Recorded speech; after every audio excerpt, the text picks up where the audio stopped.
I see you out there. Poor white folks Wallace. What a name. What a name. Poor white folks. Yeah. Crazy. Well, we got a good show today, y'all. We gonna rock out today, man. We jumping off. We getting right to it. We not even gonna mess around. No sports today. You know, it's sports all week. You know, with all this Thanksgiving smoke. So we gonna leave the sports out. We're gonna talk about sports tomorrow. No sports today. Yeah. We jumping right into the smoke.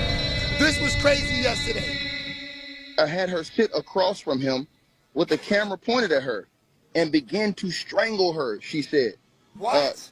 It goes on to say that he allegedly also, and this is crazy, y'all, she said that he rammed several fingers down her throat, continuously moving them in and out, and gagged her to emulate forced oral. What? It says, alleged that this continued for over a minute, and that Kanye proceeded to make some disturbing remarks about it, saying, "This is art. This is effing art. I'm like Picasso," he allegedly said.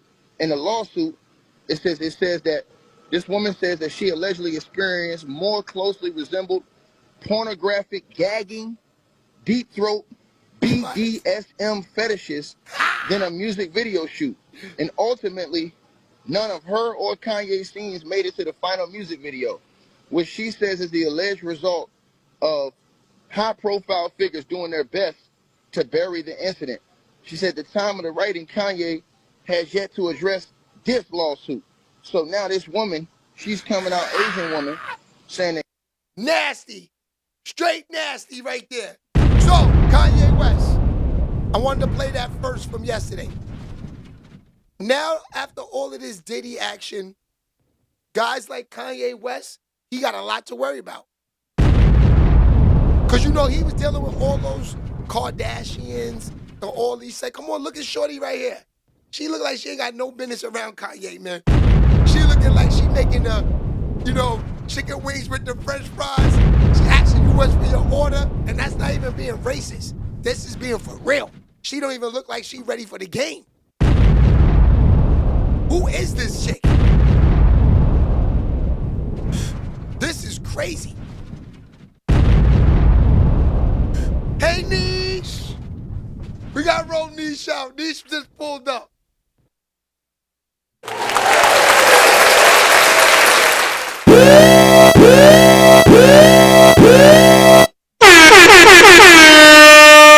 Niche is in the building.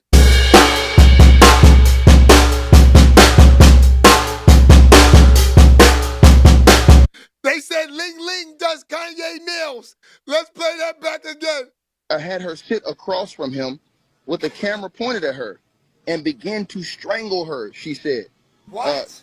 It goes on to say that he allegedly also, and this is crazy, y'all, she said that he rammed several fingers down her throat, continuously moving them in and out, and gagged her to emulate forced oral. What? It says alleged that this continued for over a minute, and that Kanye proceeded to make some disturbing remarks about it, saying, "This is art. This is effing art. I'm like Picasso," he allegedly said. In the lawsuit, it says that this woman says that she allegedly experienced more closely resembled pornographic gagging, deep throat, BDSM fetishes than a music video shoot. And ultimately, none of her or Kanye's scenes made it to the final music video, which she says is the alleged result of high-profile figures doing their best to bury the incident. She said at the time of the writing, Kanye has yet... Nasty. Now, we know that these women are coming. We know that these women are coming for these guys, man. It's nasty out there, fam. I'm not gonna lie to y'all, B.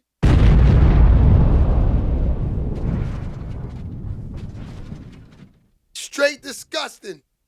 Now, I'ma tell you, and thank you on the hat too. Shout out to Global Currency, man. Global Currency is my guys, man. That's the fact.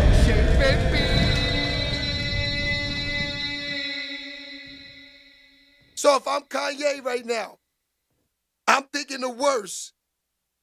I'm thinking the worst. Because I know what these people are trying to do out here now.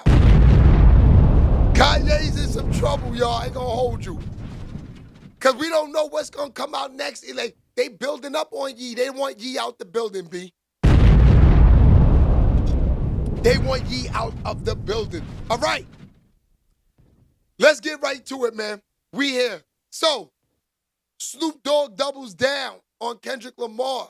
Support after the GNX name drop. All right, so it seems like Snoop Dogg is defending and he's backing this dude. Hold on, I think that's some Drake smoke right there. Hold on, that's not it. Some more Drake smoke. Drake is on fire today. Drake is on fire today. Here it is. All right, read that. That's the smoke right there with Snoop Dogg and Kendrick Lamar. Snoop Dogg is feeling this dude, man.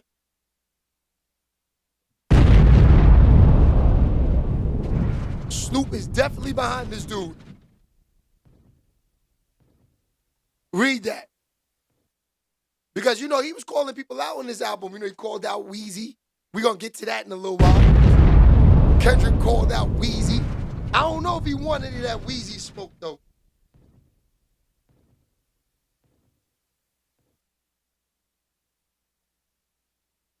You know, he ain't ready for Weezy.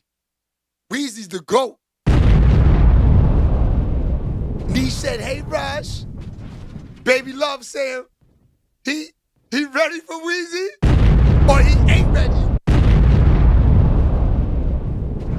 I think he ain't ready. Oh, she said he ain't ready. He ain't ready for Weezy, but Snoop Dogg is feeling the dude, man. You know, Snoop Dogg is feeling that dude. You know what time it is, right? It's time for internet surfing. Didn't know Weezy was kissing on his daddy. Yeah. Facts. Hold on. Let's see what's going on out there. Let's get the day started.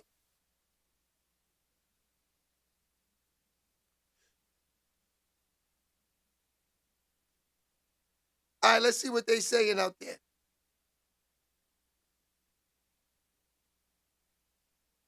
Okay, he say Lil Wayne, he warned him to keep his name out of his mouth.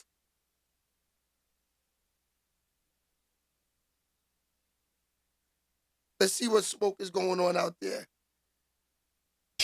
What, man? Hold on, I've been listening to nothing but GNX the last couple days. You hear me? Huh? Let's smash them like buttons. It's up this morning. After tonight, we're going to have a live stream. Well, this afternoon. And finally immediately responded to Kendrick Lamar talking about him on his new album. Even though I don't really quite take it like I don't take it as a full diss. I definitely take it as a, man, back up off me. But let's see. YouTube. Chicks. Shout out to All right, so it's popping right now. Let's talk about it. Kendrick Lamar versus Drake. It is back. It is back. About this because I made a tweet about this. I like this though, man. Enough of the Diddy smoke. Diddy, if you pull up today, we're going to have a conversation with you again. Use type stuff. See your shit too, bro. We go. That's the only way. Diddy definitely will be in here today later. You know that. Shit, baby. Right? So I'm not here to slander Wayne. I'm just here to tell the truth. You know what I mean? A lot of people are destroying Wayne right now. And I'm going to just say it the real way. Not happy with Kendrick Lamar calling him out on his record yesterday. By now, you guys should all know that Kendrick Lamar dropped a surprise album yesterday called Whacked Out Murals. Kendrick wastes no time. He gets to the shits on the first record of the song. It's called Whacked Out Murals. The song is basically Kendrick calling out some OGs in the game for moving foul. Now, whether or not you guys agree with it, that's up to you. But this is Kendrick's way of letting people know that he sees the fuck shit and he's not letting it go. He called out Lil Wayne for constantly crying for not being selected to Volleyball for life. We on Drake and Kendrick this morning. He in there talking some Diddy baby oil. We gonna get there, my dude. Let Diddy, he gotta get out the jail and get the phone first. Hold on. relax somewhere else. I'm gonna speak. Let me say before he even said it. if you know me, if you watch my channel, I was about to say, I used to have a Lil Wayne poster on my wall. Lil Wayne, I have a Lil Wayne shirt. Lil Wayne has always been one of my favorite rappers. Like, since I've been doing reactions. Like, I mean, before that, but I mean, since y'all have ever heard of me, most of y'all, Wayne has been one of my favorite rappers. And I'm going to tell you right now, the last month has been nasty work, bro. We going to talk about what he tweeted and my viral tweet, and I think why I went viral. But nasty work, bro. Words. And there ain't too many niggas that I know more verses word for word from than Wayne. And I'm gonna tell you, you hear these clowns trying to use my word? Goofy niggas. Nasty. They held me up. Nasty work. Down south niggas saying nasty work. That's nasty. That hurt. Hurt a lot. You know what I'm talking about? It hurt a whole lot. I blame myself for not being mentally prepared for a letdown. That's another thing that I absolutely, I'm trying to keep this as respectful as possible, because a lot of people are just disrespecting Wayne right now. I'm gonna say it like this, right? When he said I'm gonna blame myself, you know, I was like, okay, so he gonna take accountability. Like, maybe I didn't work hard enough this year. Maybe I didn't put in the effort I needed to. Maybe I am farther from in the eyes of people my prime than I thought I was. Maybe there's more work to be done. When he turned it around and said, I blame myself for not being prepared to not get it.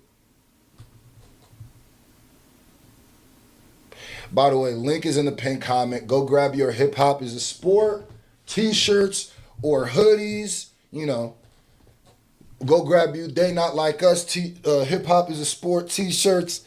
Link is in the pinned comment. Come on, he got then. Okay, he's gonna be pushing his own merch. I see him. Maybe I'm shooting him bail here, but it's just something that, to be honest, you got to remember Wayne is a child star. Like, Wayne is on some Danny Bonaducci, like most child stars. You know how child stars, it's a little bit of entitlement right here with it being in New Orleans. I just wish he would have just not done this, honestly. Especially when Louisiana Fest to me was like the Super Bowl when the Hot Boys got back together. Like, what are we doing? And for just automatically mentally putting myself in that position, like somebody told me that was my position. Nah, I respect that part, because that is true. Why did I mentally put myself in that position like somebody told me it was a truth? But then the part before it was weird. And I wish if he would have just left it right here, would not have been bad. But it just kept. I blame myself for that. But I thought that was nothing, you know, I thought that was nothing better than that spot and that stage and that platform in my city. And I get it, it's your city, but like, so it hurt. Tune, man. It hurt a whole lot. But y'all are fucking amazing. It made me feel like shit not getting this opportunity. And when I felt like shit, you guys reminded me that I can't believe Wayne is going through all of this, fam. I ain't gonna hold y'all. That's an amazing reality. So, like I said, you feel me? I don't know why Lil Wayne is going through all of this, fam. This is too much action for Lil Wayne. Are you serious? Lil Wayne being compared, he's not even on the same. This is like Jordan and homeboy Anthony Edwards, kinda. You know, some new action, yeah. Kendrick Lamar's maybe something. He's not even new. He's going on 10, 12 years in the game. So I gotta say he's more of a, like Steph Curry. Curry's not better than Jordan. Are you serious? Yeah. Let's get back to the nasty work. I'm just trying to put me back together, but my God, have you all helped me. Thanks to all my peers, my friends, my family, even my homies on sports television, everybody repping me. I really appreciate that. I really do. I feel like I let all of y'all down by not getting that opportunity. But working on me, and I'm working. So, thank you. There's been a couple. I also think because that message was kind of a little bit of everywhere. I also think had Wayne took more time to fully process his emotions and think about it, it maybe would have came off better. But nah, maybe I'm wrong. Maybe I'm lying, because then he went on Louisiana Fest and basically did the same thing and had plenty of time to think about it. I really think... Damn, niggas saying Lil Wayne is washed and cooked? Crazy. Here and is coming off like... I get the anger. I get off like a hater, and I don't understand... I don't get this. Like, I don't get this from Wayne. Like, I respect him for being vulnerable, but it's like, this seems like one of those moments where it's like, Wayne, man, maybe you are a little too unattached culturally. Because the Wayne's biggest missteps of his entire career has all been because there's this disconnect that he has with just everything. And sometimes he jumps out and says something like he only got half of the message, did no research, and just said it with the racism don't exist, with the da-da-da-da-da. Why should he do research? He's the GOAT. He ain't doing research on them niggas like Kendrick Lamar. Ever touched he one of the greatest rappers ever. I get goosebumps on goosebumps when this man raps, bro. One of the greatest punchline rappers to ever. But facts. The nigga needs to start paying me. He just is not, sometimes feels culturally unattached. And I don't mean just the hip hop. I mean like everything that's going on in the world. And it's like a joke. The people would be like, oh, Lil Wayne just realized there's a beef going on. But at a certain point, especially when you become an elder statesman, it's better that you're tapped in to a point or you understand what's going on, so you don't keep coming out and saying and doing stuff that makes people look at you crazy. Because right now, I've never seen so much Lil Wayne slander in my life than what's going on right now. And he kind of brought it on himself a little bit. You know what I mean? And I only want to say a little bit. And I also think, you know, certain people use that opportunity and use Wayne as a weapon to attack Kendrick just because of the Drake thing. And I think, like I said, a lot of people don't care about Wayne. That's the thing that hurts me the most. Even after the Young Thug shooting up his bus, I've learned people don't care about Wayne, but I think Wayne thinks a lot of the people around him, I feel like he's getting bad information. But yeah, bro, you're coming off like an entitled child star who's not used to getting no. Which I know that's not the truth, but you're just coming off. Couple other Super Bowl that's actually happened in Louisiana, and you have not made a peep about it. Go chill and relax. This is Kendrick's moment. Now, on the record, Whacked Out Murals, Kendrick said, yo, I used to bump the Carter 3. I held my rolly chain proud. Irony, I think my hard work let Lil Wayne down. Got the... One thing I wish Kendrick would have said, but this is just the rapper in me, I wish he would have said, irony, my dedication let Wayne down. Because then the dedication, Wayne, I feel like that would have been a mean punch. But this was just his emotions, how he's feeling, which is why. All right, so it seems like people, let's pause this for a second. It seems like local. It seems like niggas is saying Wayne is drugged up. That's crazy. That's crazy. You know what I mean? So it seems like the only one that might be ready for Kendrick is you gotta sick Drake at him, man. You gotta sick Drake at him. Seems like you guys don't want Lil Wayne. It seems like y'all saying Wayne not ready. You say he's drugged up. Are you serious? Yeah, Sheababytv. This is Lil Wayne we're talking about here. Yes. Now, I will say certain other things like walking through New Orleans screaming mustard. I know it's a super, but it's kind of like puffing your chest a little bit. And some of the other stuff he said about old heads using the same flow. He was kind of shoot, but I get it, bro. This was like some, and he said, yeah. Work let Lil Wayne down. Got the Super Bowl and Nas the only one congratulated me. Nasty. All these niggas agitated. I'm just glad it's on their faces. And usually when people are hating on a nigga this much, they at least try to tuck it. But like the Cash Money, Young Money hate for it, I get with the Drake thing, but like, damn, bro. Now, some of you guys said yesterday, Chigs, this wasn't a diss. Stop reaching. Oh my gosh, Chigs. Kendrick is just talking about how much he's disappointed in Wayne. Chicks, it's not a diss, please. Well, the funny thing about putting somebody's name in your record is that if you're not bigging them up on the record, you're putting their name in there to take a shot at them. No matter how you guys felt about that bar. Like I said, that bar in itself is not. He definitely was going at Wayne. But with the context of whacked out murals, he was definitely, the context of the song, he was definitely going at Wayne on that. 100%. Motherfucker. He was definitely coming up to me like, this is what my metaphor of what it was. It was like he came up to Wayne and was like, bro, that really disappointed me the way you was acting. That's messed up. And then he clocked him in the mouth. That's what it was. Both things could be true. Hold on.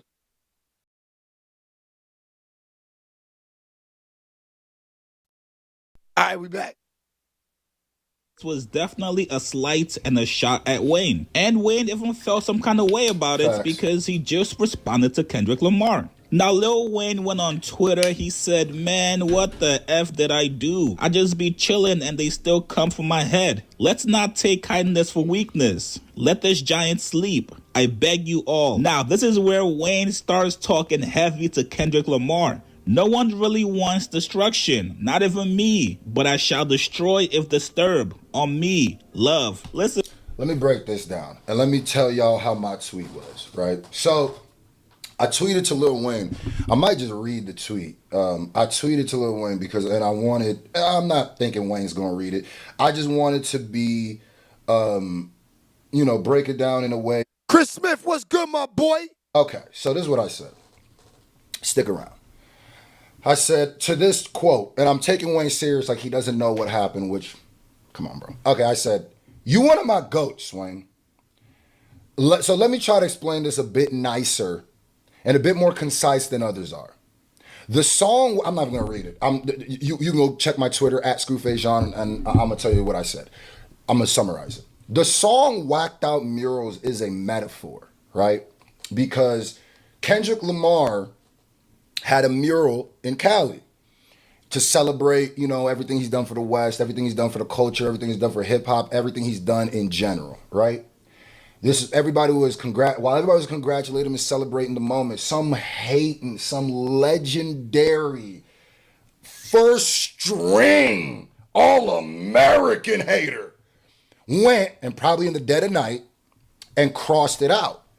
Now, most likely because that person couldn't stand how much love Kendrick was getting at the time. Most likely because he's such a hater, like I said. Now, and obviously, probably so he could tell his closest people, that was me, right? And make the moment about him.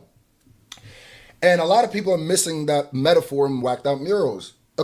In Kendrick's eyes and a lot of people's eyes, that's what you did. That's what. Smash them like buttons is getting real different in here right now. We talking about this Lil Wayne versus Kendrick. Then we gonna get to the Kendrick versus Drake. And then we gonna get to some of this Diddy baby oil action. Pause. Let's talk about it. Right?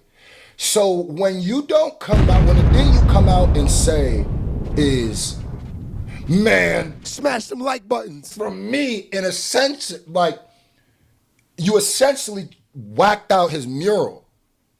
You understand? That's what happened. And that's what I basically tweeted. And let me tell you what the tweet is at right now. 4.2 million views, 53,000 favorites, and 6.6 thousand retweets. So you got to understand, yeah, that's some hate and people aren't going to take it. Now, he did beef with Drake. And whatever. But I will say, you were never going to win with this angle. If you really do hate Kendrick and you're not happy with what's going on, I could understand it. That's a fact, loco.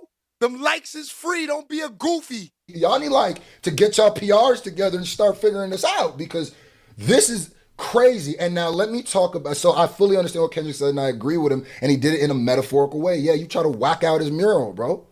This moment is bigger than you right now, Wayne. You're one of the greatest rappers ever. One of the GOATs, one of the most important people that ever touched this culture.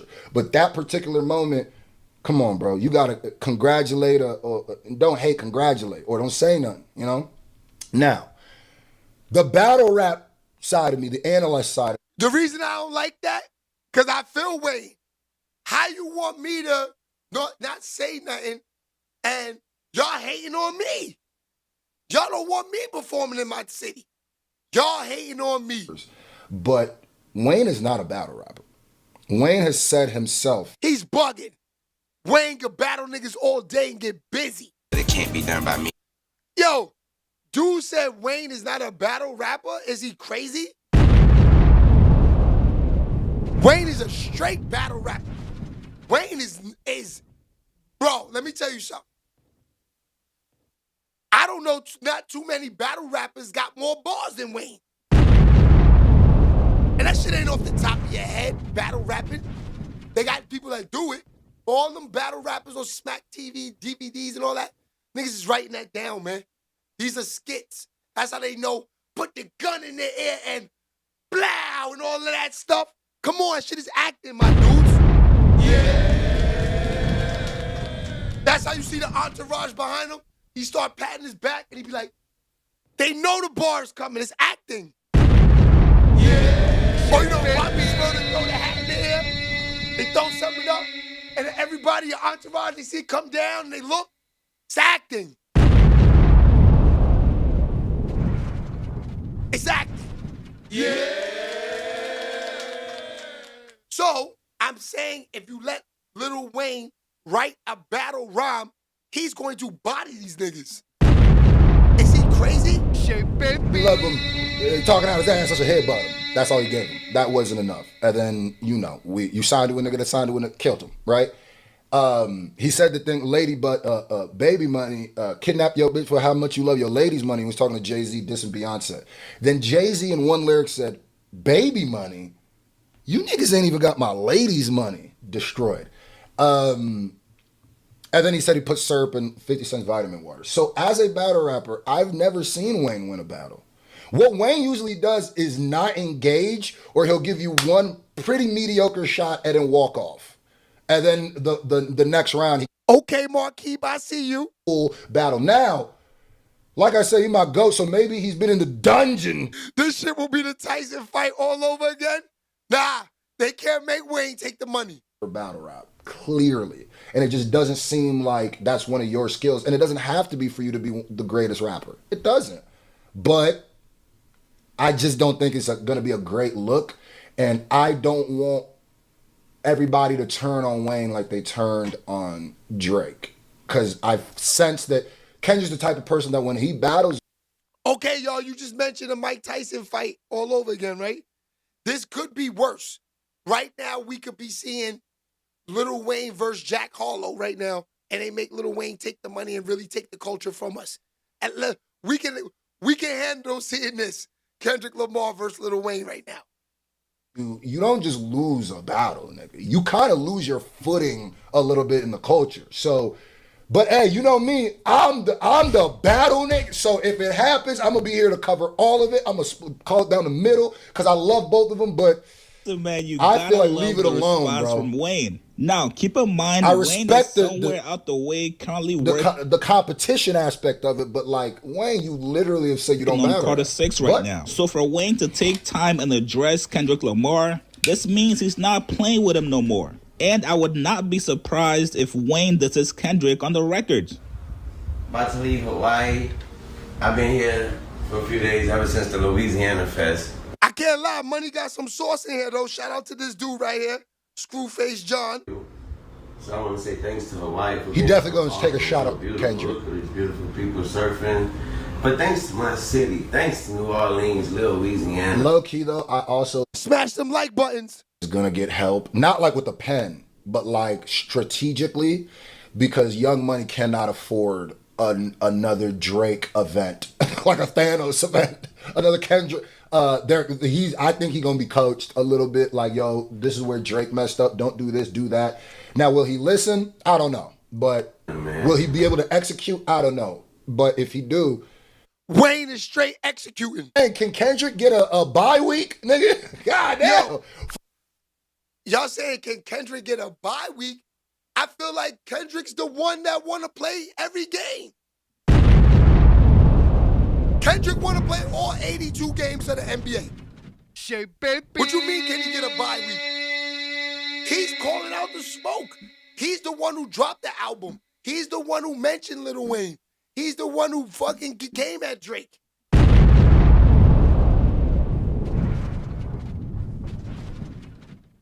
I think Kendrick Lamar wants this crown badly, fam. I ain't gonna hold y'all. He want it. It seemed like he gonna do whatever it takes to get the crown. If he even gotta come at Hove head, he seemed like he might. Pause. Yeah, Sheababytv. I ain't gonna lie.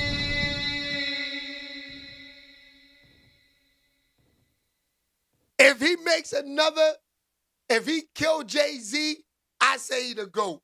Now, this is what leads up to all of this. This is why I wanted to get into all of this. Shout out to all the people that's pulling up. Smash them like buttons. It's about to get real nasty in here. Niggas using my words too. Nasty work. All Sheababytv. All right, so, I mean, people been saying nasty work. I'm just saying, I jumped on the internet 2 years ago and I haven't stopped saying it yet. Now I'm hearing all these niggas saying it. Let's keep it real. Sheababytv. You know what I mean? All right, so this is where it leads up to. Here. So Drake says that he's suing the record label for RICO charges and all of this against Kendrick Lamar because he says the Not Like Us song wasn't even fire and the shit wasn't even a hit. They had fake bots that made it seem like, and they bought up all the record labels. Now, I ain't gonna lie to you. This sounds correct, B. Because that song was fire. Even Curry said, yo, why y'all keep playing this song? Remember, during the Olympics? He's like, yo, it's not even that fire like that. Remember? Yeah. Fox! Where's Fox at? Where's Fox at? Where's Fox? Fox, this one is for you. Drake, your man said he went to the feds on these dudes, B. Yeah. He went to the feds. All right, check it. This is how it started. Right here. Listen to this. And then we're going to listen to the whole smoke.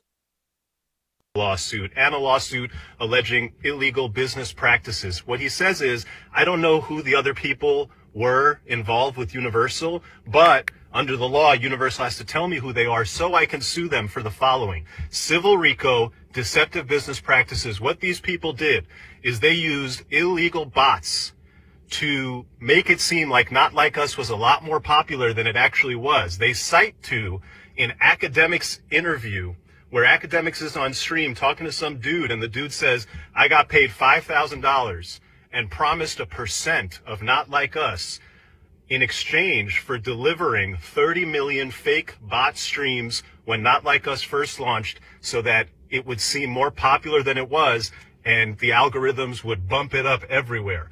What's really interesting about Drake's claim is that if you watch the academics interview, academics questions the veracity, the truth of this guy saying, hey bro, are you sure? Like, somebody promised you points for bot streams? There's producers and engineers and people who feature on songs who don't get a % of the song. And somebody promised you? Academics questioned this guy's story. Anyway, Drake's lawyers.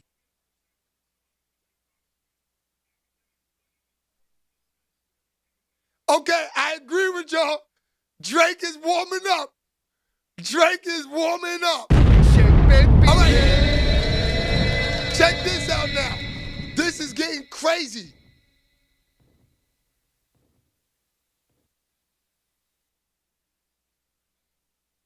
Or NBA Live or something, and you whooping his ass.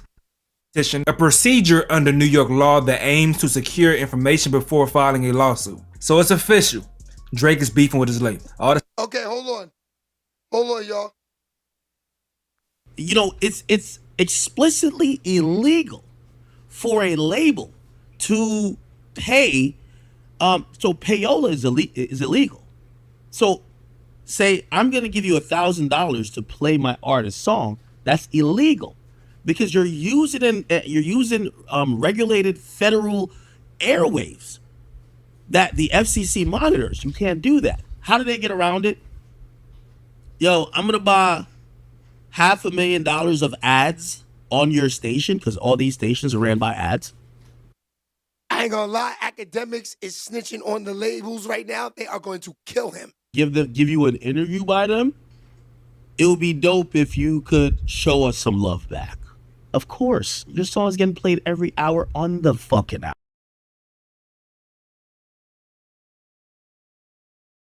You know, the music game has always been like really a Ponzi scheme, a little bit. Like the major labels realize, and this is why when people like start these smart ideas, yo, I'm going independent, fuck out of here. You can't beat these guys who own 90% of the market share. You can't, okay? Of the catalog market share, actually. It's around 80 to 90% of the streaming market share. But catalog, they own the majority of it. So if they have the ultimate power with TikTok, Spotify, Meta, they bully everybody because if you want music, 3 companies control it. Universal Music Group was the big dog. Then we have Sony Music Group, and then we have Warner. Okay?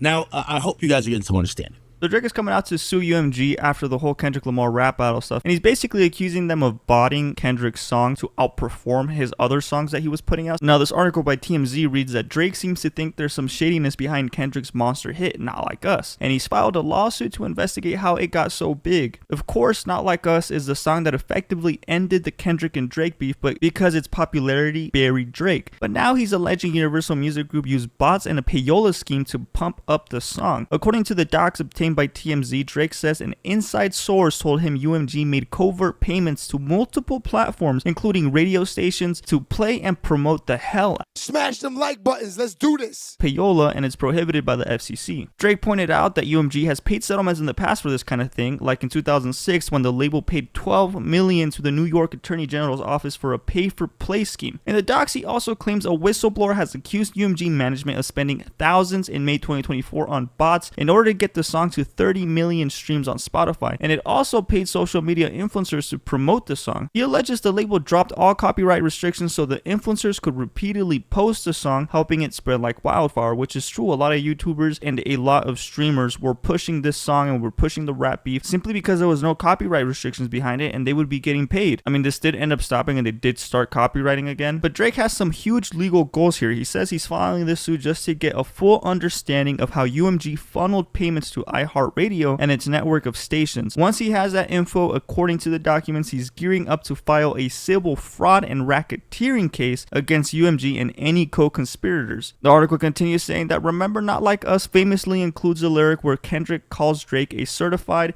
PDF, and Drake says he already has grounds to sue UMG for defamation, amongst other things. Now, Drake is officially accusing Universal and Spotify of manipulating the market to artificially inflate Kendrick Lamar's diss track. The court filing claims that UMG used Spotify and Apple Siri to push Not Like Us over Drake's track, and there was a clip of people asking them to play a Drake song, and I believe they would just push Not Like Us, and Siri would do that, which was really weird, but it seems that it was a known thing that labels do sometimes in order to push their songs a bit more. And employees that are perceived as loyal to Drake were allegedly fired as part of an effort to cover up UMG's actions. Now, we don't know who got fired, but we're assuming that Drake must have an actual employee or multiple employees who got fired, and they're like, hey, we got fired because we were trying to defend you. This is unfair. UMG also paid influencers and radio stations to boost Lamar's songs without disclosure. So they were basically paying everybody to pump the song out and be more on Kendrick's side without telling them that they got paid for doing it, which is not legal. You can't do that.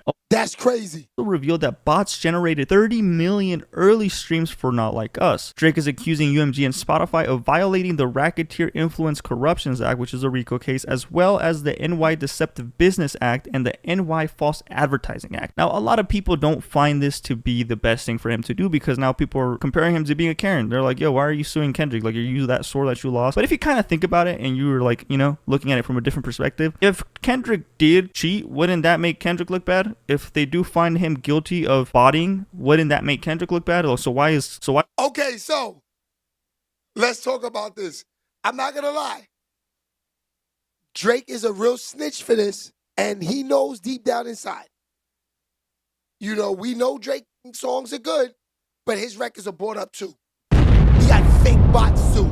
Yeah. You're a bot too, Drake. I don't want to hear this.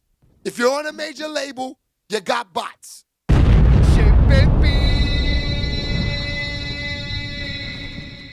Now, you should be crying to your label.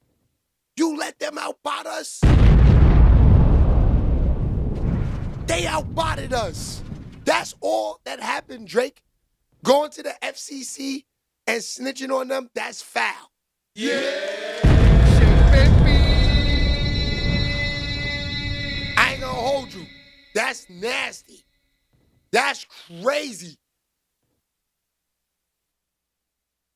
And untrue. We employ the highest ethical practices in our marketing and promotional campaigns. No amount of contrived and absurd legal arguments in this pre-action submission can mask the fact that fans choose the music they want to hear. Which would be really funny if they end up losing the lawsuit and it turns out they really are botting. And I'm sure it would be easy to prove once they figure out where the money's going to and if it ended up going to any bots. Now, Drake's attorney says he raised the issue with UMG before heading to court, but that the music giant...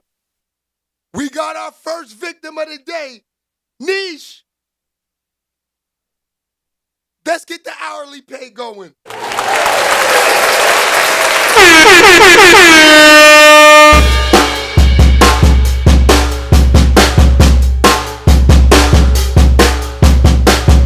Get Lordy, the Lordy out of here. Oh, Lordy. Oh, Lordy. Get all Lordy out of here. Now. Killing the vibe. Get him out of here.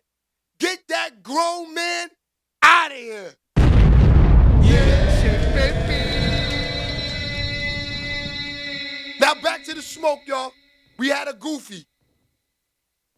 Has no interest in taking responsibility for its conduct. To the contrary, he claims That's why we love you, Niche. You the real GOAT, Niche. Hiring staffers perceived as having loyalty to Drake. Drake has repeatedly sought to engage UMG. He'll be back, though. He's going to make another account now. Result of UMG's actions, the petition reads. UMG refused to engage in negotiations and insisted that UMG is not responsible for its own actions. Instead, Drake says UMG has pointed the finger at Lamar and insisted that Drake should sue his rival rather than the label. He also claims that UMG told him that the label would sue Lamar if Drake ended up filing his own lawsuit. Now, the label's like, okay, you're suing us, but it Lordy trash.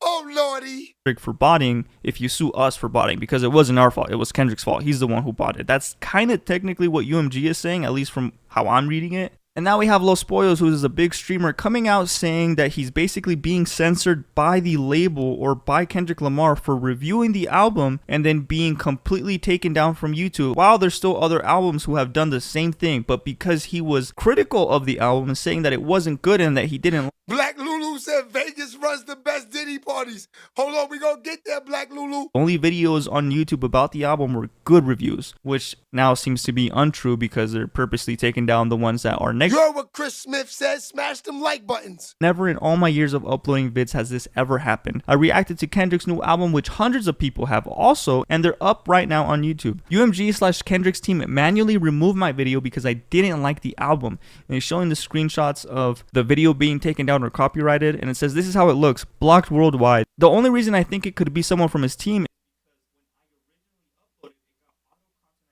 which is normal, and then 36 hours later randomly gets blocked, which had to be manually claimed. And then he continues to say, mind you, I've reacted to entire albums/songs and never have I been taken down. So this kind of somewhat proves that if you talk negatively about Kendrick, you will be taken down for playing his music. Doesn't make him look good, but I mean, the Kendrick fans are still going to ride for Kendrick, so it doesn't really matter what we say until it's in court. And even if he is found guilty for botting, people are still going to say, Kendrick better. Where'd you get those shoes? Shout out to Normus. He said he's smoking hookah like a baddie. I feel you, my boy. Yeah. Hit the sub button too. Shout out to Ryla Murphy. That's a fact. Yeah, man. It's getting nasty out there with this Drake Kendrick smoke. It's so much. Hold on. Hold on. That's not what we wanted. Boom. Read to this. Read that. That's crazy.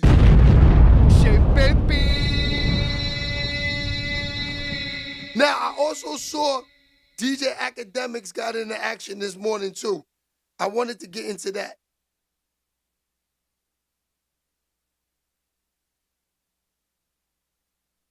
Hold on. Okay, here we go. I saw it was like a couple hours ago.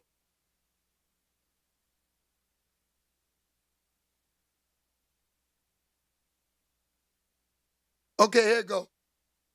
Here we go. Get your popcorn ready. This is what we need to know. Is he gonna win or lose this? Drake in court. Because you know academics works with the feds. That's what they say. So let's see what he say. Normally, I get down. We get to the nitty gritty. We're not just here blowing gas. So Frozen Moments LLC is a company. This is, it was formulated back in, I believe, 2009. Yes, 2009. After it was formulated in 2009, in May, 8 days later, Drake, and by the way, it's only owned by Drake. It was then transferred from Frozen Moments Inc. to Frozen Moments LLC.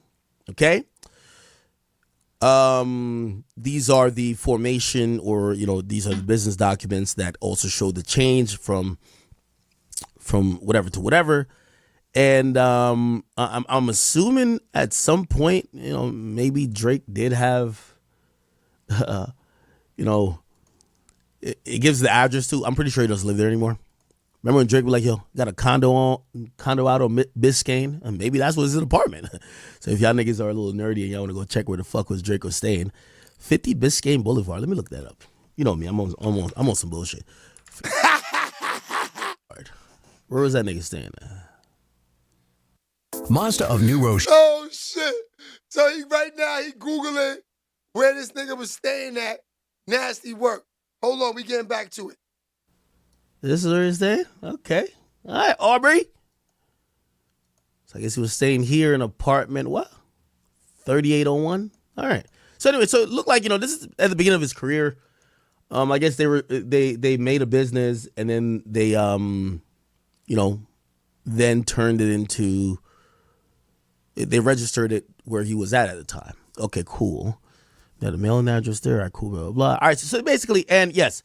And then the only person, which is the manager and sole member, is Aubrey Drake Graham, who lives or had the condo out in Biscayne, right? But this is his signature, and that was that. So that's what Frozen Moments LLC is, right?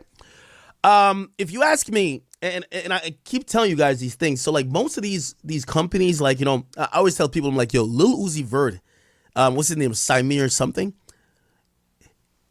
I guarantee that Atlantic doesn't have like a contract that says Samir is directly signed to them.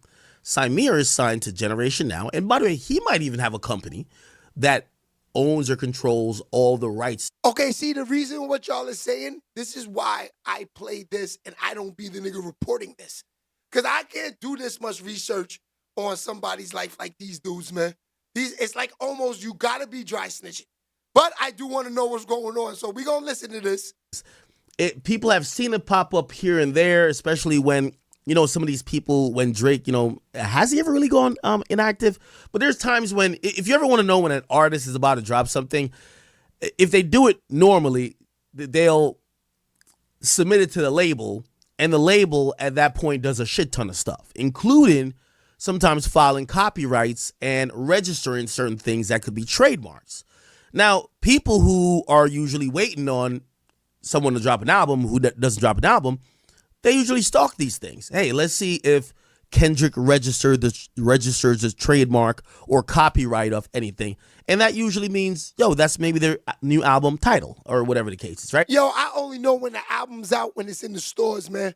That's it. I'm not doing all of this searching for title rights and all of that. This is nasty. These some real groupies out here, fam.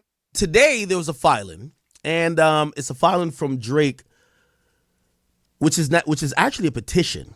Drake has petitioned the court to have them put Universal Music Group and Spotify on notice that they intend to file that Drake and his company, Frozen Moments, intend to file a lawsuit basically claiming that they allowed,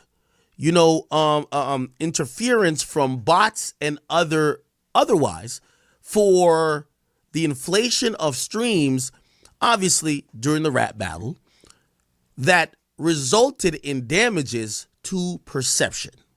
Okay? Now, the full lawsuit isn't out yet. Obviously, they haven't filed it, but the petition is out. And this is going to be a very slippery slope. I'll give you my opinion first. I do think, and I'm a huge Drake fan. Y'all do know, number one, the biggest Drake fan. But we got to be very careful here. That's what I'm saying. These niggas be fans and mediators. You know what I mean? Because you're not a real hip-hop dude, my dude. I mean, I'm a fan of a lot of people, but you know what I mean? I'm not like a diehard fan of nobody. I give everybody open ears, open opportunity. You make a hit, I'm going to listen to it. I've told you this when Nicki Minaj used to claim other artists are botting streams, but that accusation made it seem like damn nigga called them detective academics. Her streams are real, and all the other persons, whoever she's competing with, are fake.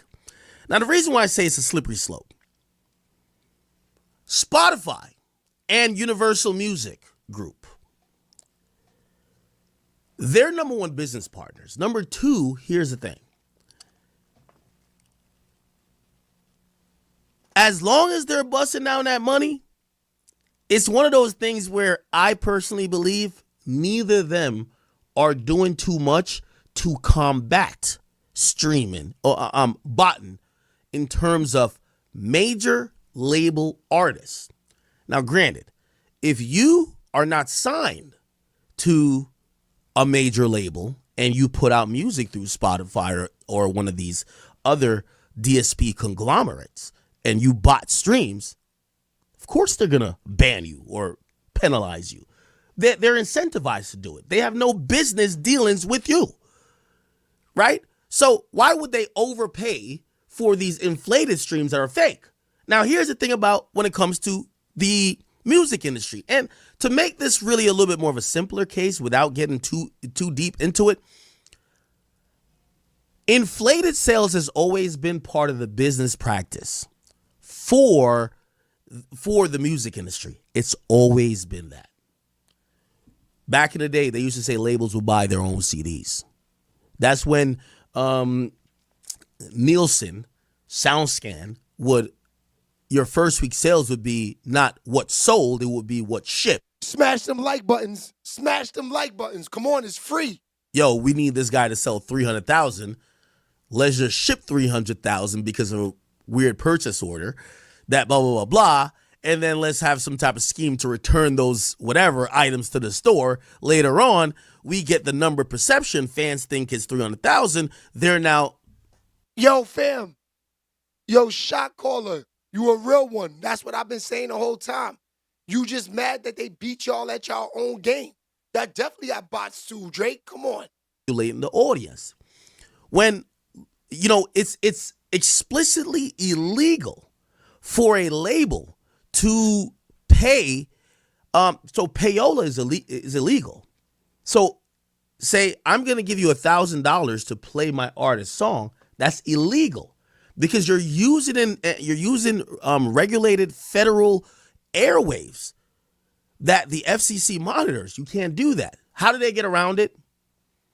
Yo, I'm going to buy $500,000 of ads on your station because all these stations are ran by ads. We have a Wiz Khalifa album and we have this album dropping. We're also going to give you an interview by them. It would be dope if you could show us some love back. Of course, your song is getting played every hour on the fucking hour, right? Come on, we're making money. So this whole thing, it's always been, the music game has always been like really a Ponzi scheme, a little bit. Like the major labels realize, and this is why when people like start these smart ideas, yo, I'm going independent, fuck out of here. You can't beat these guys who own 90% of the market share. You can't. Okay, off the catalog market share, actually, it's around 80 to 90% of the streaming market share. Yeah. Catalog, they own the majority of it. So if they have the ultimate power with TikTok, Spotify, Meta, they bully everybody because if you want music, 3 companies control it. Universal Music Group was the big dog. Then we have Sony Music Group, and then we have Warner. Okay? Now, I hope you guys are getting some understanding. Cool. So my opinion before we get into this, and I have the whole petition here, is that because if you are Drake, Lil Nas X, I don't care, Kendrick Lamar, I don't care, all of y'all, it's impossible that any artist any major label artist, in my opinion, has 0% of bots.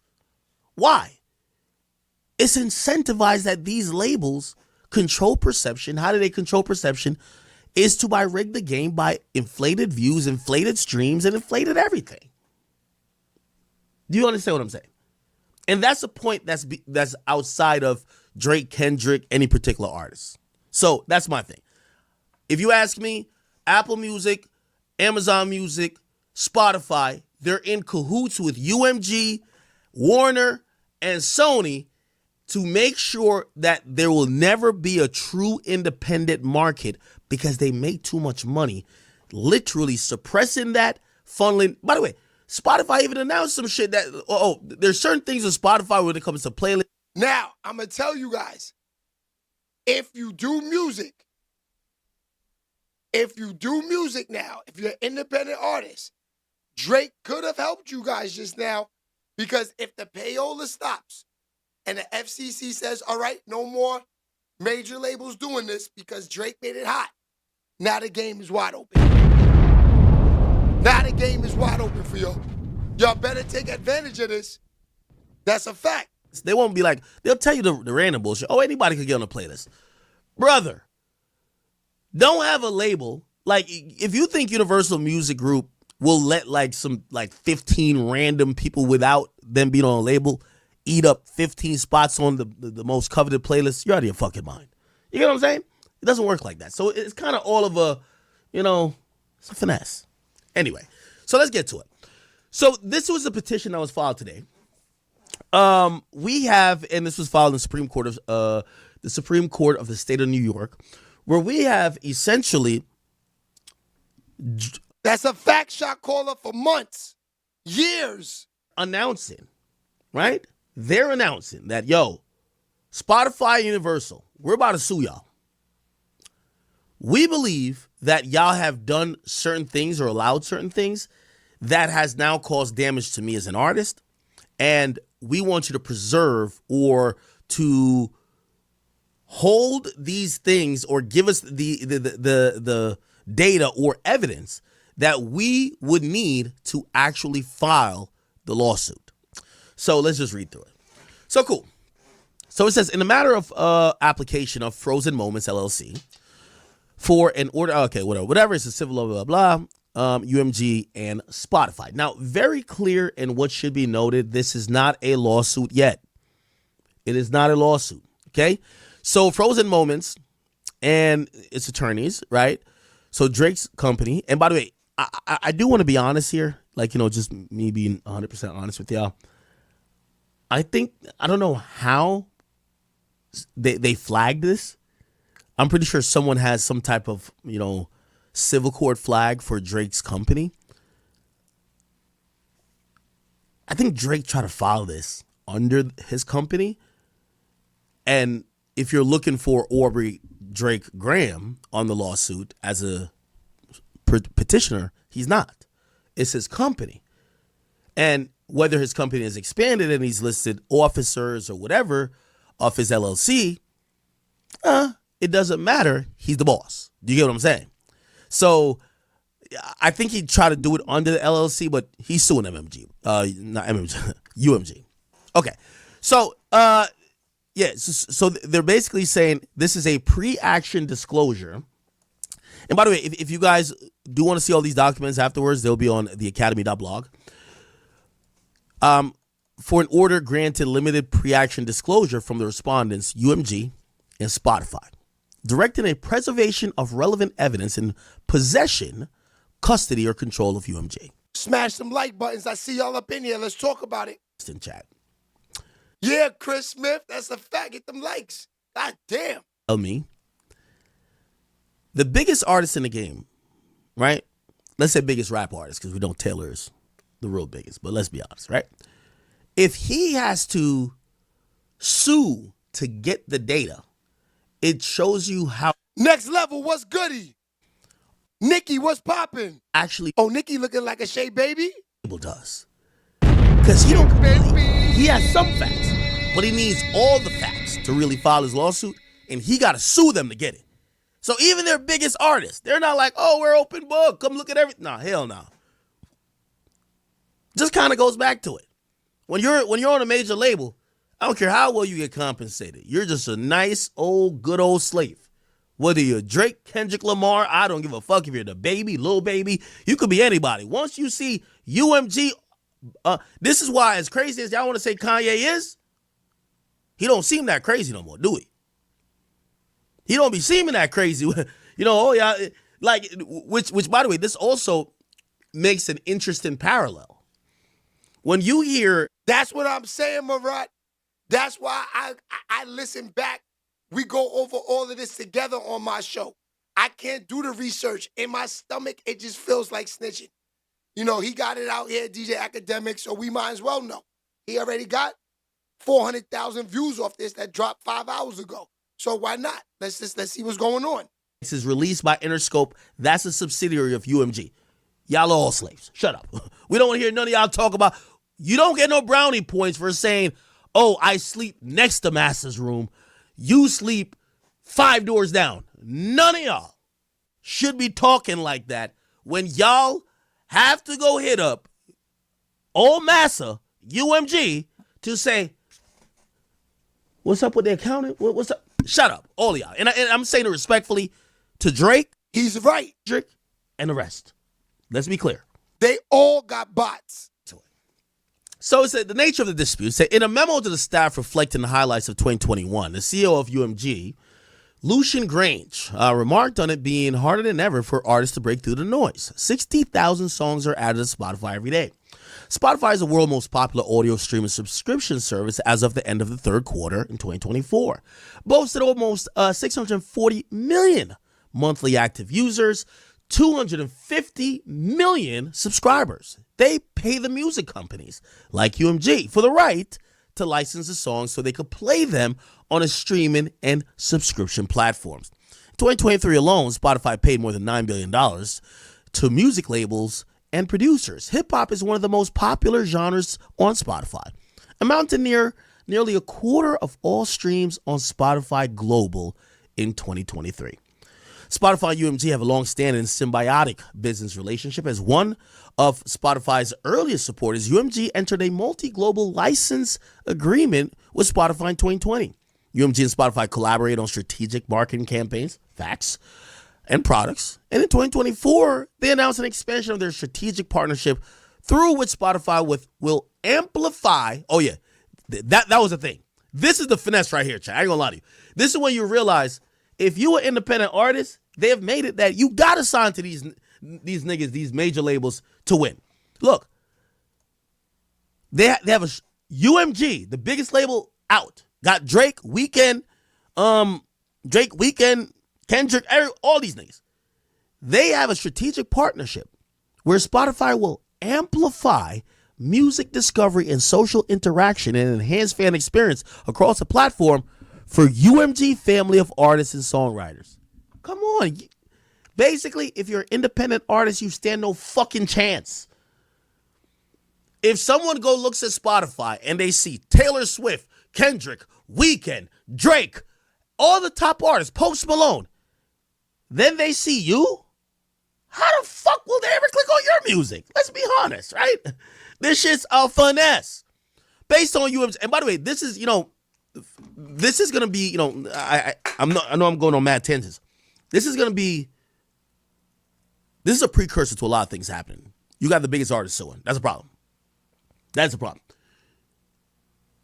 But what we're going to see, and this is what I'm going to love, is the transparency. Because it's going to come out. And listen, what's that saying? What don't come out in the thing, come out in the thing. it's going to come out in these lawsuits, the nature of some of the business practices that some of y'all have been oblivious about, okay? So cool. Based on UMG financial reporting, Spotify paid UMG around $2.28 billion in NYC OG NYC. Universal Music Group's total revenue in 2023. Which, by the way, you should see how much UMG is dominating. Sorry, I got to make sure y'all can see everything. You can see how much they're dominating.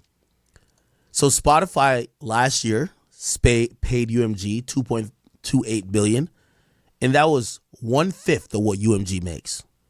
Where's the other money coming from?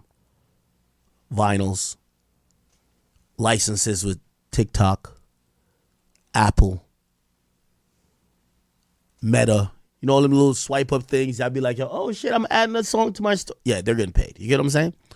Streaming is essential to UMG current bottom line and its future business strategy. In a report related to the third quarter of 2024, UMG noted a nearly 29% year-over-year decrease in downloads and other digital revenues because got you, OG, I got you. Payment across the music industry. Their long-term strategy relies upon accelerating the growth of and monetization from the streaming and subscription. In October 2024, UMG unveiled a new slogan, Streaming 2.0. That was last month, people. Which illustrates the importance UMG places on saturating the streaming market. Didn't I tell y'all that, chat? They don't give a fuck. Just keep dropping music. Your new music makes the hot, your new whack music makes the hot music that you dropped when you first came out that got you on go up more, which ironically, they own more of that than usually this, right? In 2024, UMG did not rely on chance or even ordinary business practices to break through the noise on Spotify and likely other music platforms. Instead, launched a campaign to manipulate and saturate the streaming services and airwaves with a song, Not Like Us, in order to make that song go viral, including by using bots. That's crazy. Agreements. UMG released Not Like Us on May 4th, 2024, pursuant to various contractual rights. UMG, via division Interscope, has exclusive control over the licensing of the song. On information and belief, UMG charged Spotify licensing rates 30% lower than its usual licensing rates for Not Like Us. In exchange for Spotify affirmatively recommended the song to users who are searching for unrelated songs and artists. Now, let me stop it there, people. Let me stop it there. This is going to be big. This is gonna be big. Let me tell you this. I'm like the Joker. I can't wait to see the industry burn. I love it though. I get paid by it. So I do, you know what I mean? It's a little bit like, but still, we're gonna have fun with this. Check this out. Let me tell you the crazy games that's going on. Number one, shout out to my man Larry Jackson, a guy who's a hero and a villain in some sorts. He's now, what's a new company called? I forgot what it's called. Remember that company? You got Sexy Reds over there. Let me just Google it. Oh, it's getting crazy. Yo, the industry, I'm going to tell you, the academics got the industry hot right now. He talking about checks. They might cut him off, B. They might cut him off after all of this. I'm going to tell you that now. Yeah, Sheababytv. It's hot. It's scorching out there right now. We got to go back to that. Larry Jackson, Sexy Red. What's the name of that shit? Gamma. Okay, Gamma. Okay, cool. Anyway, very smart guy. One of the guys that was also very instrumental, even me getting the Spotify contract because of some things. You know, I explained that before. Anyway, here's the thing. Let me explain. I'm trying to explain this little short piece of info. Why did I bring up Larry Jackson? Larry Jackson gave Drake $20 million for him to drop. I forgot what project it was. It might have been, what was it? My memory's kind of failing me now. What the fuck? He dropped some project on there early. And when he dropped the project early, they gave him $20 million for a week. Right? Just drop it on here for a week and we'll give you $20 million. Right? They started doing exclusives. Chance the Rapper dropped his projects exclusively to Apple. People are doing exclusives. And after that time, Lucian Grange basically said, enough. Why? Here was the problem. These artists, they were circumventing the labels. So the labels have deals with all of these companies. None of these deals cite preferential treatment, which means when a song is available to Apple, it's available to Spotify. Okay? UMG pays Drake. They have a contract with Drake. Remember, they're the middle guy. That they've kept themselves in the middle because they own the catalogs. The artists started taking, here's a little 20 million bag, but put your shit over here first. So they started circumventing their labels. The labels don't want to get pissed off at the artists because how you gonna get pissed off at Drake or Kanye? Kanye at the time. Like, these are the biggest artists. You're like, wait, when are we gonna get the whole thing that we can put it everywhere? They're like, give me a week. The artists are lit. They're like, $20 million? Fuck out of here. Shit. You know what I mean? Cool. What ended up happening is that Spotify came bitching. Real talk. Spotify's like, hey, yo, you got Apple spending all this goddamn bread. We're all in this licensing deal. We got a deal with y'all like they got a deal. Why do they get the deal? Why do they get a song or an album a week early? Also, here's the thing. If that keeps happening, we're going to lose our subscribers. This is actually fucking up and threatening the deal we have with y'all. So Lucian Grange, the guy who owns UMG, stepped in and said, enough. First of all, we're not getting none of this money from the exclusive shit. It's going straight to the artist, which that's a no-no. You can't have the slaves collecting their own check. That's a fact. You just can't. Can't. You don't pay the slave directly. You pay the master, and he give out the slaves whatever he wants. So that they had to stop it. So Lucian, and I'm not calling Lucian a slave master at all. Fuck with Lucian, especially his son. My guy Elliot, that's my guy. But the point is this, and I'm just talking about major labels as slave masters. They told him, cut that shit out. So they ended all exclusives, right? That was a couple years ago. During this battle, these artists, because timing and all these other aspects, some of the songs, the samples weren't cleared, they wanted to circumvent it to take advantage. They want to circumvent the label structure, which is kind of rigid a little bit, to take advantage of the timing to win a rap battle, right? I'm getting to somewhere here. So when you get Kendrick or Drake who drops a song via their YouTube or their Instagram, Spotify and Apple are not happy. Why the fuck are you dropping music on? They're looking at Meta in terms of Instagram, or they're looking at YouTube in terms of their competitor, because YouTube also releases music. Why do they get it early? I thought we were done with this exclusive shit. Keep in mind, for a while, they used to drop music, like during the battle, they were dropping music just straight on, like you couldn't find it on Spotify first, right? Okay. So this is how this is me not really guesstimating, but I think I'm around the money with this. I don't know how they got the info that Spotify did a deal with UMG, but usually, like for example, I know smash them like buttons, we get into it. Like that Drake. Diddy on his way. Like it. They don't like that shit. Drop it on Spotify. They don't want you.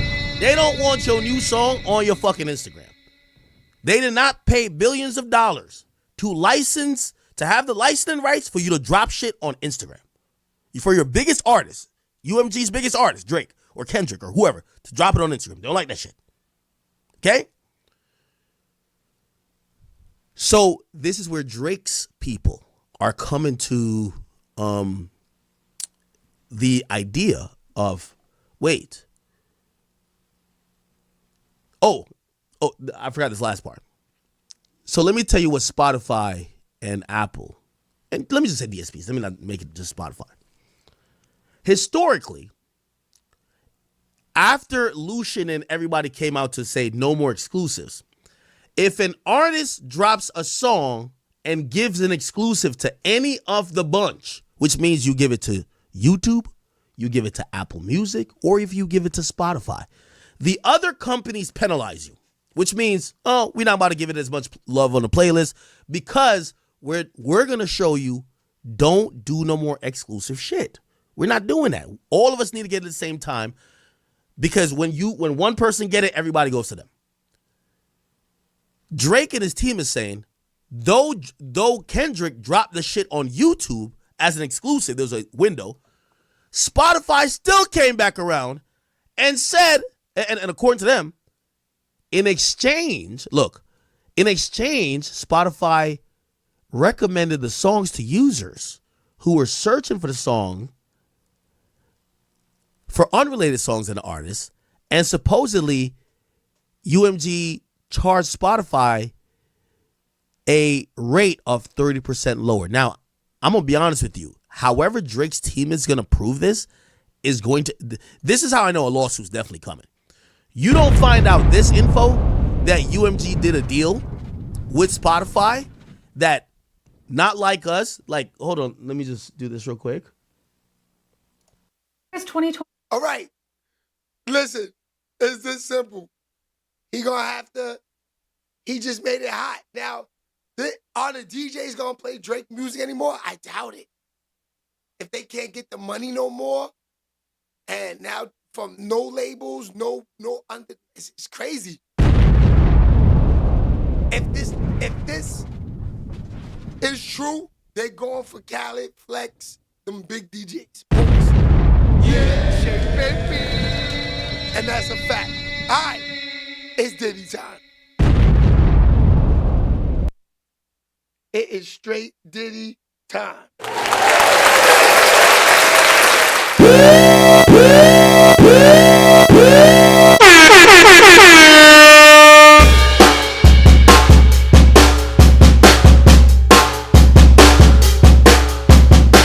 It is straight Diddy time right now.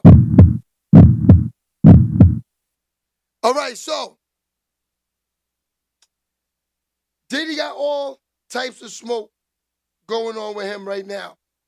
But I wanted to start off with this little action that I saw earlier with Diddy right now.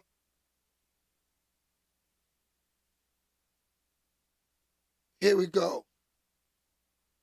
See, Diddy is having problems with the jails now because they seems like they're trying to say he's trying to run the jails because he got the bag. Now, this is a conversation they were having with Diddy and trying to figure out, will Diddy be home for Thanksgiving? Let's talk about it. We're having this pushed again. I mean, it does need time, right? Yeah, I think this is an important issue for the judge to determine. At the end of the day, I think it's really difficult for judges to put someone, to detain a defendant pre-trial. At the end of the day, though, particularly with a case of this severity, the judge is weighing whether or not he obviously thinks that the defendant is going to flee, in this case Combs, or whether or not Combs is a danger to the community as a whole. And so both sides have put very passionate arguments forward. And obviously, whenever there's a situation where you have new information or new legal arguments, the judge has to consider those things. And I think that's what the judge is doing here. What did you make of the paperwork? You read through it. I did. A lot of the arguments made by the government is consistent with the arguments they've been making since the beginning. In fact, they're leaning very heavily on the fact that in this type of a case, the presumption, it's a rebuttable presumption, but the presumption is that the court should detain Combs. And so what defense counsel has to do is rebut that presumption and present evidence that the government has it wrong at the end of the day. What the government is attempting to do now is to not only demonstrate that he's a risk of flight and that he's a danger to the community, but that continuously, since before even the investigation, Combs has been obstructing justice. Right. And there's been this whole thing. I was there in court on Friday, and they've been saying, the prosecutors say, look, he's been doing these three-way calls. He's communicating with people, witnesses, people that he's trying to influence. He's calling somebody, they're calling somebody. It's against the rules. He's borrowing other people's phone cards, all of that. That is a big no-no, right? Well, yes and no, in that if the goal is to obstruct justice, then yes, that's a big no-no. However, from the defense's point of view, Combs is just doing what any defendant should be able to do. Right. In the paperwork that was filed today, the argument is that it would be a violation of his First Amendment rights not to be able to defend himself and defend his reputation, and also to be able to assist in his defense. And what are the chances that we're going to hear something before Thanksgiving? I mean, whether or not he's going to walk or not. It's hard to tell. I think it's possible that the judge, is 2 more days, will be able to put in a ruling on that. But also, I don't think that the judge is necessarily focused on whether or not the decision comes down before Thanksgiving. I think the judge is more focused on getting it right. One of the things we heard on Friday and that we're hearing in the paperwork is that Diddy's team has said that he doesn't have the kind of time or access to prepare for his trial. There's a lot of charges, there's a lot of accusers, but other people do it just fine. Is there any truth to the defense saying that he doesn't have the access and what he needs to do to get ready? Look, I think it's fair to say that obviously you'd have more access if you were out on bond. However, there are so many different ways that the court can make the defense counsel available to the defendant. There are situations in which a judge will allow meetings happening at various locations, whether it be the courthouse or the jail, to make sure that defense counsel and Combs have enough time to prepare for trial. Right. As you mentioned, defendants do it all the time, every single day. Any incarcerated defendant has to work with their counsel in order to prepare for trial. So I don't think that that's necessarily something that's going to sway them. And the whole thing with the raid that happened in his cell with the legal notes, the handwritten notes that were taken, there's been a lot of back and forth about that. Really quick, your take on that? Well, I think the judge is going to have to really hear the facts on that. But what's interesting is they were able to use that fact and the fact that Combs had made representations that he had written legal and made it clear that this was legal communications. And then it turned out that his lawyer had to explain, looking back at the evidence, it's not actually true that the word legal is written all over the paperwork beforehand. And so what the government did was use that as another way of showing that Combs is still not following the law and is not listening to his attorneys. All right. So if he doesn't make it this time, will a 5th bail attempt happen? You can keep trying and trying. You can keep trying and trying, and he's probably going to go to the Second Circuit and do an appeal and see what the Court of Appeals has to say about it. Even if he doesn't win there, I wouldn't be surprised if they continue to try. Do you have a prediction? I think given the seriousness of the offenses and the evidence that the government has proffered, it's unlikely that he's going to be released. Thanks for watching. So there you go. It looks like Diddy gonna be spending Thanksgiving in jail. Nasty. You heard the call from the kids the other day. It's disgusting for Diddy, man. Word. Oh, I forgot to play this for y'all. So Drake, Super Bowl weekend, he's gonna be, I think, in Germany. Listen to this. This is crazy. I wanted to announce this before we even get into gambling. Run. Because I'm excited. But February 9th, for anybody that's watching from Australia, I'm coming back to Australia the first time in 8 years. Coming back to Australia on tour. It's actually, funny enough, called the Anita Max Win Tour. Really? No, stop. I swear. It's the Anita Max Win Tour. Melbourne, Sydney, Gold Coast. Yeah. There's a lot of W's in chat, a lot of yeah, a lot of boys. W's in the chat. Anita Max Win Tour, February 9th to like March something. So Australia. Is it just Australia or going to other places? No, I'm just going to Australia for now. It's been 8 years. I haven't been back. Oh so. wow. Why did you never go back? I don't know. That makes me sound crazy. Like I love it there. It's just. Yeah. So the reason I was playing that is because this is what they were saying. That he's ducking Kendrick's smoke Super Bowl weekend. Crazy. Drake and Kendrick Lamar is back, y'all. We got some good smoke for the holidays, man. So, Thanksgiving, I think we gonna get on, man. I'm thinking early, though, before the football games. Maybe like 10, 11 o'clock, have a little Thanksgiving special. Rock around with some news. Some of these rappers might get, or these ball players might do something stupid. So we might as well keep the current events, keep up to date. You know, my father just passed away, so holidays are going to be a little crazy for me. So, yeah, I think I'm going to get on. Yeah, baby. You said I look like the fake Drake? Hold on. I wanted to announce this before we even get into gambling. Run. Because I'm excited. But February 9th, for anybody that's watching from Australia, I'm coming back to Australia the first time in 8 years. Coming back to Australia on tour. It's actually, funny enough, called the Anita Max Win Tour. Really? No, stop. I swear. It's the Anita Max Win Tour. Melbourne, Sydney, Gold Coast.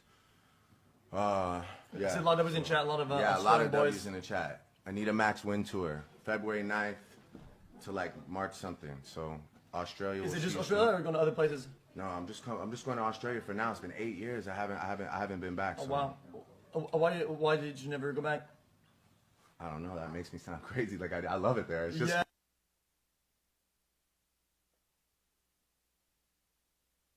It's crazy. It's crazy, y'all. All right, one more last thing before we get out of here. Back with the Diddy smoke.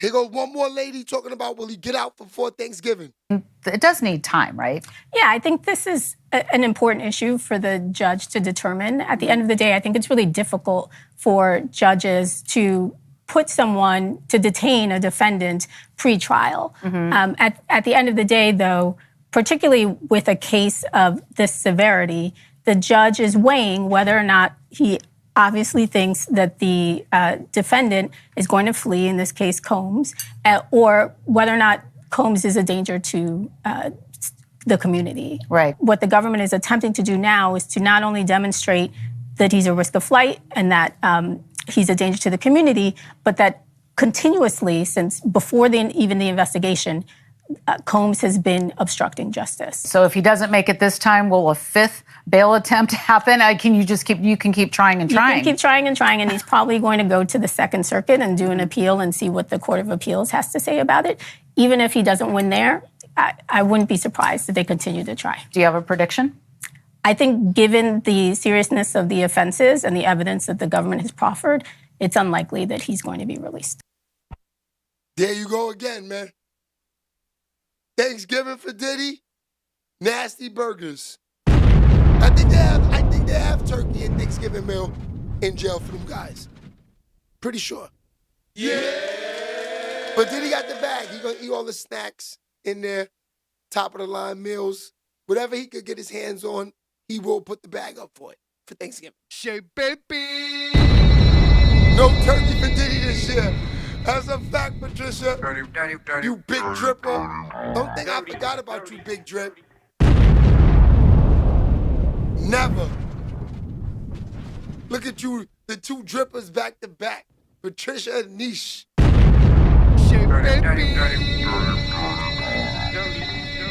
It's crazy, y'all. But, you know what? Let's see what this dude is saying. Defense criminal attorney that is defending Diddy, he got interviewed and they asked him on his opinion, is Diddy getting out at all? Yes or no? Inquiring minds absolutely want to know, and this is such a polarizing topic. I mean, you got one side saying he's innocent unless and until he's proven guilty, and so therefore he should have been out a couple months ago. And you have the other side saying, well, look at all the allegations, look at everything that's been coming out recently. He's evil. He needs to stay in custody. Well, We're going to break it down for you. My name is Jamal Kersey. What's up, everybody? I'm a criminal defense attorney. I've been practicing law for over 15 years. And on this channel, we're breaking down legal topics so you can be in the know on what's going on. So Diddy had a bail hearing on November 22nd, and typically a judge is going to issue a decision right then and there, but this is far from the usual case. And, sometimes a judge just needs more time, and not just talking about bail hearings, even in other decisions that the judge has to make, and they'll do what's called take a matter under submission, which is just a fancy way of saying, I need more time to think about it. So on Friday, I was actually in court all afternoon while this hearing was going on. And so once I get out, I'm on my phone checking the headlines like, did he get out? Did he get it? So we don't have an answer quite yet. The judge needed more time to think things over, and this really makes sense. I mean, this bail hearing lasted almost 2 hours. And to put that in context, most bail hearings are going to be less than 10 minutes, a lot of them even less than 5. So that just gives you an understanding of all this information that the judge ultimately had to process. So not only did we have almost 2 hours of argument, but also the paper filings by both parties. So just a lot of information to sift through. And this is a very, very serious case. Also, there's obviously national, even international news coverage. And in the end, the judge just wants to make sure that he's making the right call. Willie Webster, what's goody, my boy? How do you see the judge ruling on this? Will he get out, or is he going to be detained pending trial? All right, so as to be expected, the defense was arguing for Puff's release, and they proposed, again, the $50 million bail package, which also includes 24/7 monitoring at an apartment. So they proposed Diddy being confined to a 3-bedroom apartment on the Upper East Side in New York, and you can imagine just how swanky and posh that spot is gonna be.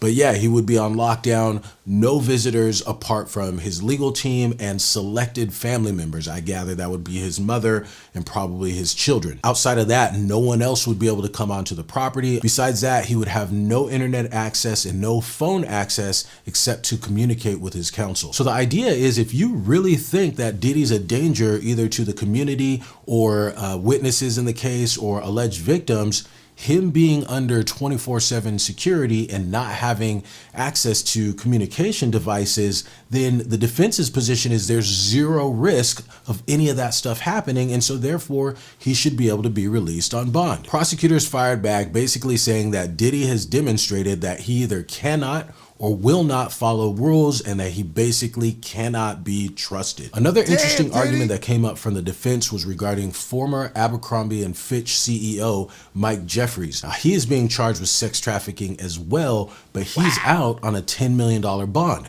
And so the question is, why is he out of custody and Diddy's still in? And it's interesting because these type of case comparisons happen all the time. And I'm not necessarily talking about, billionaires being charged with sex trafficking, but I just mean when people are in custody, a lot of times they're comparing details of their cases. For example, you might have a guy in custody on a relatively low-level felony domestic violence charge, and he can't get out of custody. And then you see somebody on an attempted murder or a murder charge end up getting out somehow, and that leaves folks scratching their heads like, how did he get out and I'm still in? Well, the challenge with these comparisons is oftentimes you don't. Don, you got that umbrella, right?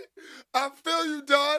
The comparison between the two situations. Well, the U.S. Attorney's Office did have an answer to that. They said, first of all, Mike Jeffries is 80 years. Ganja girl, what's goody? History. On the contrary, Puff is only in his 50s. Is that Jenny?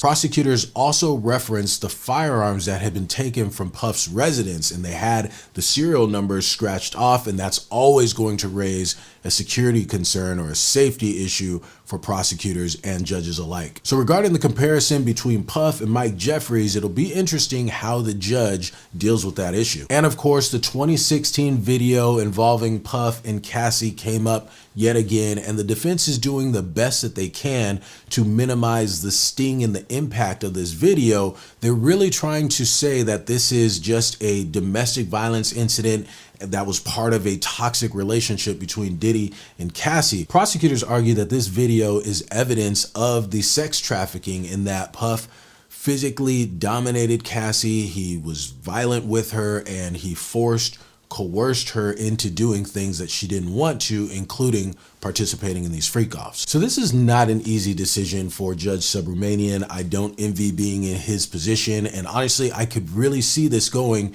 either way. I could see him saying, well, with the $50 million that's being put up, that is not an insubstantial amount of money, in addition to 24/7 security, no access to phones, no access to internet. I could see him finding that that combination of conditions would be sufficient to protect the public, protect alleged victims, and potential witnesses. On the other hand, we've already had 2 different judges find that this combination of conditions simply was not enough to overcome the danger allegation. In the end, if I had to make a judgment call, I'd say the judge is probably not going to let Diddy out on bond. We'll see whether I'm right or wrong. Like and subscribe, and if you enjoyed this video, YouTube thinks you'll like this one too, so click it.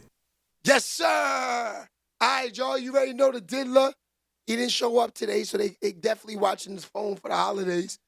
So shout out to Diddy. Hopefully he'll pull up tomorrow. Tomorrow is Wednesday. We will be on and we will be rocking.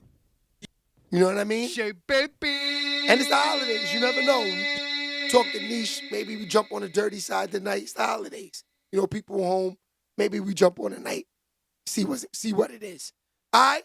I'll see y'all later. I got some work to do, conference calls. I'm a busy man. Thank God and willing. I'll see y'all tomorrow.